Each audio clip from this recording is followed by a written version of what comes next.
ભાજપની આખી સરકાર અને ભાજપના નેતાઓ સત્તા મેળવવા માટે તમામ નીતિ નિયમો કાયદાને નેવે મૂકીને કામ કરવા માટે અધિકારીઓ પર જે દબાણ કરી રહ્યા છે એનો દાખલો દિયોદરમાં આપણે 25 તારીખે જોયો. 25 તારીખે તાલુકા પંચાયત દિયોદરમાં પ્રમુખ ઉપપ્રમુખની ચૂંટણી હતી. કોંગ્રેસ પાસે 12 સભ્યો ચૂંટાયેલા છે, ભારતીય જનતા પાર્ટી પાસે 10 સભ્યો છે. બહુમતી કોંગ્રેસ પાસે હોવા છતાં મીટિંગ શરૂ થતાની સાથે ભાજપના 2 સભ્યો અંદર ઝઘડો કરે છે ને સ્ક્રિપ્ટ લખેલી હોય એ મુજબ ચૂંટણી અધિકારી 88 અધિકારી જે ડેપ્યુટી કલેક્ટર છે એ તાત્કાલિક ચૂંટણી મુલતવી રાખવાની જાહેરાત કરે છે.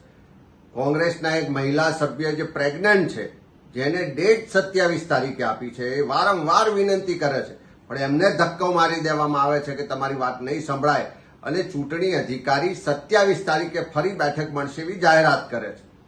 કોંગ્રેસના કાર્યકરોએ સંયમ રાખ્યો, રાહ જોઈ. આજે 27 તારીખે ફરી પાછો સમય નિર્ધારિત થયો તો 11 વાગ્યો. ચૂંટણી અધિકારી આવતા નથી. 11:30 વાગે ખબર પડે છે કે હવે ચૂંટણી અધિકારી બીમાર થઈ ગયા છે, હોસ્પિટલમાં દાખલ થયા છે, એટલે મીટિંગ નહીં મળે. 3 વાગ્યા સુધી મુલતવી રાખવામાં આવે છે.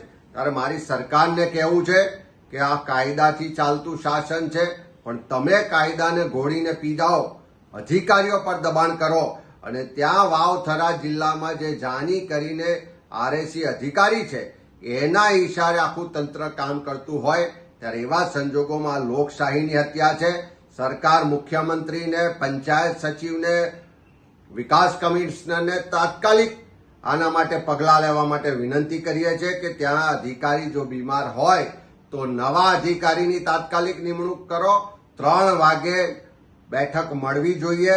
ઉપપ્રમુખ અને પ્રમુખની ચૂંટણી થવી જોઈએ.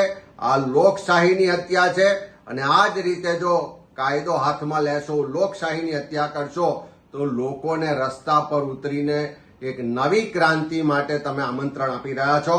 ત્યાં કાયદો વ્યવસ્થાની પરિસ્થિતિ ના જોખવાય એટલા માટે 3 વાગે નવા અધિકારી મૂકીને દિયોદરની ચૂંટણી થવી જોઈએ એવી લોકોની માંગ માટે તાત્કાલિક પગલાં ભરવા માટે રાજ્યના મુખ્યમંત્રી, વિકાસ કમિશનર અને પંચાયત સચિવને અમે વિનંતી સાથે આ કહેવા માંગીએ છીએ.